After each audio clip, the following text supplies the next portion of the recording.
Europeans, we Americans, we have a lot of skeletons also in our closets. Is that we're going to be living in a slightly more unstable and uncertain world. COVID-19 hasn't changed very much. It's just accelerated trends and deepened trends that we have seen the last decade. And I don't think that anything of this magnitude has been seen since the Second World War. A change of American leadership or a restoration of American leadership would be welcome in Europe.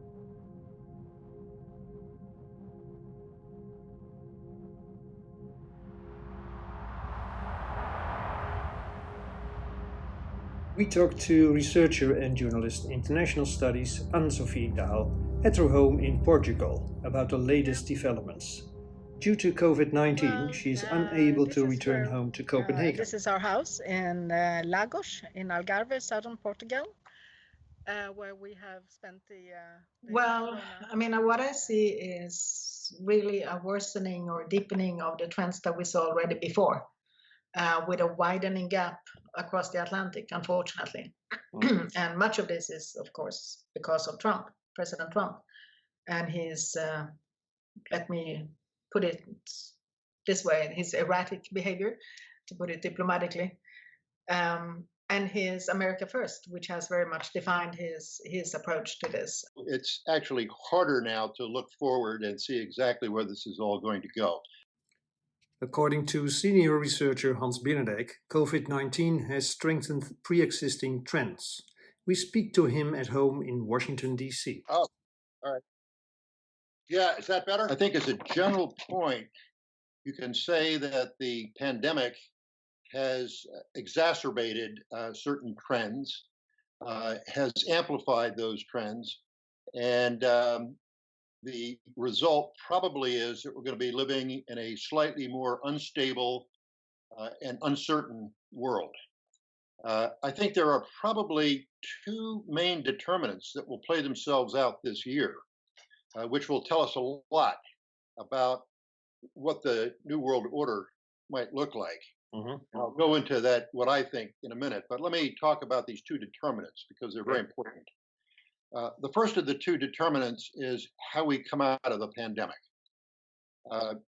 whether we and how we come out of the economic crisis that it's created.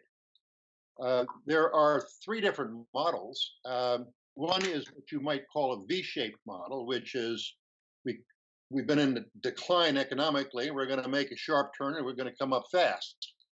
The second is what you might call the U-shaped model, which is it's going to take a longer period of time to get out of this because it's a fairly deep economic crisis, but we will come out, we'll come out fairly rapidly. Mm-hmm. The third you might call a W-shaped exit, which is we're going to come up, but we're going to come up too fast. We're going to loosen up too fast. The pandemic is going to hit again. We're going to go to a second decline, and then we're going to come out of that eventually. So the first determinant is which of those three we have. And if it's a V, we're in better shape. If it's a W, we're in worse shape.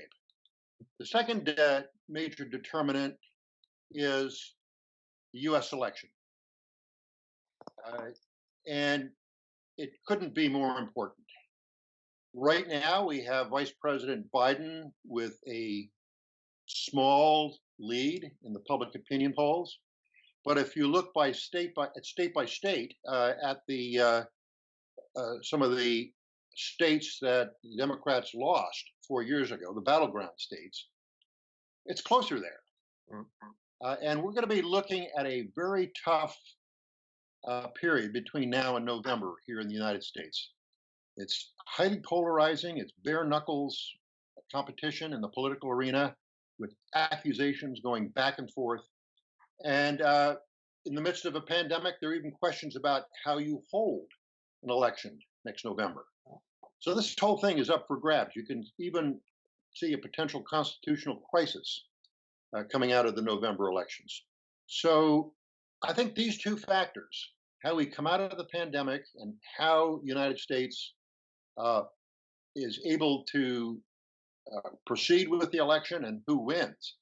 Those two things are probably critical to what happens with regard to a series of trends that I see. They are no here because it's no tourism at the moment. So it's very strange to see them in the harbor of Oslo every day.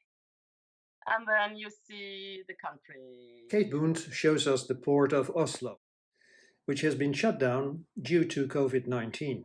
She is Secretary General of the Norwegian Atlantic Council and commentator on international relations. I think that COVID-19 hasn't changed very much. It's just accelerated trends and deepened trends that we have seen the last decade, both with regard to power shift globally, and also after at least the last presidential election in the US,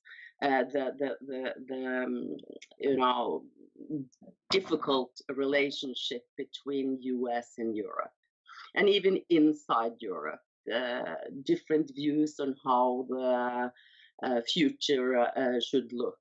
And I think it's somehow deepened and accelerated this diversified views to a certain extent.